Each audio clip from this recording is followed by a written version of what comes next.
আমরা আমাদের iPhone-এর যে স্টোরেজ ব্যবহার করি, আপনি চাইলে সেখান থেকে আপনার ছবি, ভিডিও iCloud-এ ব্যাকআপ রাখতে পারবেন। মানে সেগুলোকে আপনি iCloud-এ ট্রান্সফার করতে পারবেন। যাতে করে আপনার ফোনটি হারিয়ে গেলে সেই ব্যাকআপগুলো আপনি খুঁজে পান। আপনার ছবি, ভিডিও আপনি খুব সহজেই খুঁজে পেতে পারেন। নরমালি ভাবে প্রতিটা iCloud অ্যাকাউন্টে মানে Apple আইডির অ্যাকাউন্টে ফ্রিতে Apple ৫ জিবি ফ্রি স্টোরেজ দিয়ে থাকে। আপনি চাইলে এই ৫ জিবির ভিতরে আপনার ছবি, ভিডিও বা অন্যান্য যে সকল প্রয়োজনীয় বিষয় রয়েছে সেগুলো ব্যাকআপ রাখতে পারেন। এর বাহিরে আপনার যদি এক্সট্রা স্টোরেজের প্রয়োজন হয় সেক্ষেত্রে আপনি সাবস্ক্রিপশন নিয়ে ব্যবহার করতে পারেন। আপনি যদি আপনার Apple এর অপশনে যান তাহলে এখানে iCloud নামে একটি অপশন রয়েছে এবং এখানে এই iCloud এ আসার পর এখানে স্টোরেজ যে অপশনটা রয়েছে আপনার ক্ষেত্রে হয়তো এখানে ৫ জিবি দেখতে পাবেন। বাট আমি এখানে একটি ৫০ জিবির প্যাকেজ ব্যবহার করছি যা খুব কম মূল্যে মানে ৳১৩০ মাসে এটা ব্যবহার করছি। তো এখান থেকে আপনি চাইলে এটা সাবস্ক্রিপশন নিতে পারেন। এ বিষয়ে অলরেডি আমার একটি ভিডিও দেওয়া রয়েছে। তো সেই ক্ষেত্রে আপনার যদি স্টোরেজ নাও থাকে, আপনার যদি ৫ জিবি পরিমাণ স্টোরেজ থাকে, সেই ক্ষেত্রে আপনার যে ডেটাগুলো রয়েছে ছবি বা ভিডিও সেগুলো আপনি কিভাবে ব্যাকআপ করবেন, আপনার ছবি ভিডিও কিভাবে iCloud এ চলে যাবে। এজন্য এই ফটোস অপশনে আসতে হবে। এখানে সিঙ্ক দিস iPhone যে অপশনটি রয়েছে, আপনার ক্ষেত্রে যদি এটা অফ করা থাকে তাহলে অবশ্যই এটা অন করে নিতে হবে। কেননা আপনি যখন এটা সিঙ্ক করবেন তখনই কিন্তু এটা অন হবে এবং আপনার ছবি, ভিডিও সমস্ত কিছু iCloud এ এখানে ব্যাকআপ হতে থাকবে। একটা কথা মনে রাখতে হবে যে এখানে শুধু ব্যাকআপ হবে, এটা সিঙ্ক হবে। এখানে কিন্তু পার্মানেন্ট ভাবে সেভ হবে না। আপনি যদি আপনার ফটোস অ্যালবাম থেকে কোনো কিছু একটা ছবি বা ভিডিও ডিলিট করে দেন, সাথে কিন্তু সেটা iCloud থেকেও ডিলিট হয়ে যাবে। জাস্ট এটা হচ্ছে একটা কার্বন কপি। আপনার ফটোস অ্যালবামে যা থাকবে এখানেও তা থাকবে। বাট আপনি চাইলে যেকোনো সময় এগুলো ওয়েব থেকে আপনি ডাউনলোড করতে পারবেন। তো এই হলো গিয়ে আপনার ফটোস অ্যালবাম থেকে আপনার iCloud এ যাওয়ার নিয়ম।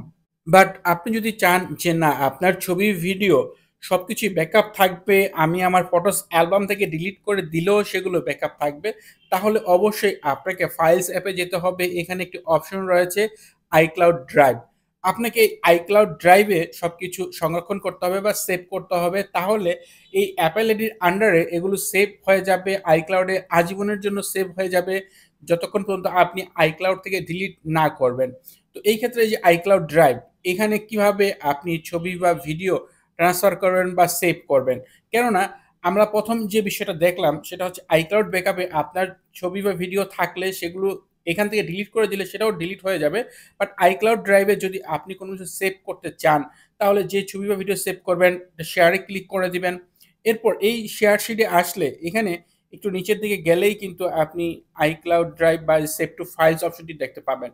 সেভ টু ফাইলস এ ক্লিক করার পর আপনি এখান থেকে ফোল্ডার নির্ধারণ করবেন যে কোন ফোল্ডারে আপনি এটা এড করতে চান। তো অবশ্যই এখান থেকে iCloud ড্রাইভ আপনাকে সিলেক্ট করতে হবে। এখানে দেখেন এই যে iCloud ড্রাইভ অপশনটি সিলেক্ট করার পর আপনি চাইলে এখানে নতুন একটি ফোল্ডার তৈরি করতে পারবেন। যে আপনি ছবির একেক ছবির জন্য একেক ধরনের ফোল্ডার, ভিডিওর জন্য একেক ধরনের ফোল্ডার এগুলো আপনি ফোল্ডার বাই ফোল্ডার এখানে তৈরি করতে পারবেন। এক্সাম্পল হিসেবে আমি এখানে ইমেজ লিখে একটা ফোল্ডার তৈরি করছি। এরপর এই ফোল্ডারটি ওপেন হয়ে যাবে তৈরি হওয়ার পর তারপর সেভ এ ক্লিক করলে সেই ছবিটা আমার এই iCloud ড্রাইভে সেভ হয়ে যাবে।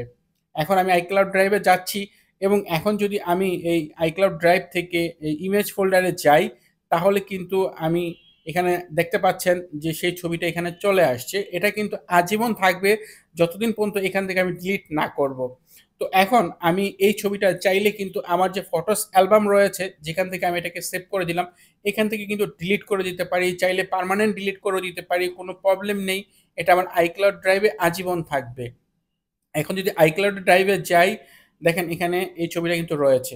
এখন আমি iCloud ড্রাইভ থেকে যদি এই ছবিটা আবার ফটোস অ্যালবামে নিতে চাই, তাহলে এখান দিয়ে যে শেয়ার অপশন রয়েছে, এই শেয়ারে ক্লিক করার পর সেভ ইমেজে ক্লিক করে দিলেই কিন্তু এটা আবার যে ফটোস অ্যালবাম রয়েছে সেখানে চলে যাবে। দেখেন এখানে এটা চলে আসছে। সেই সাথে iCloud ড্রাইভেও কিন্তু থাকছে। এভাবে চাইলে আপনি iCloud ড্রাইভে আপনার ছবি বা ভিডিও মানে যেগুলো আপনি সবসময়ের জন্য সংরক্ষণ করতে চান, সেভ করে রাখতে চান তা আপনি iCloud ড্রাইভে সেভ রাখতে পারেন।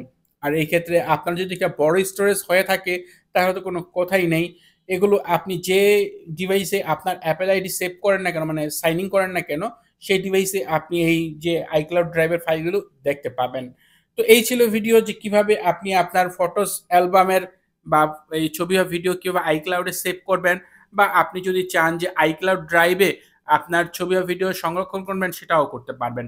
আশা করি ভিডিওটি আপনাদের অনেকের জন্য উপকারী হবে। ভিডিওটি ভালো লাগলে ভিডিওতে লাইক দিবেন, কমেন্ট করবেন। চ্যানেলটি সাবস্ক্রাইব না করা থাকলে নিয়মিত আইফোন রিলেটেড ভিডিও দেখার জন্য চ্যানেলটি সাবস্ক্রাইব করে নিবেন। কথা হবে পরের ভিডিওতে। সে পর্যন্ত ভালো থাকুন, সুস্থ থাকুন। আল্লাহ হাফেজ।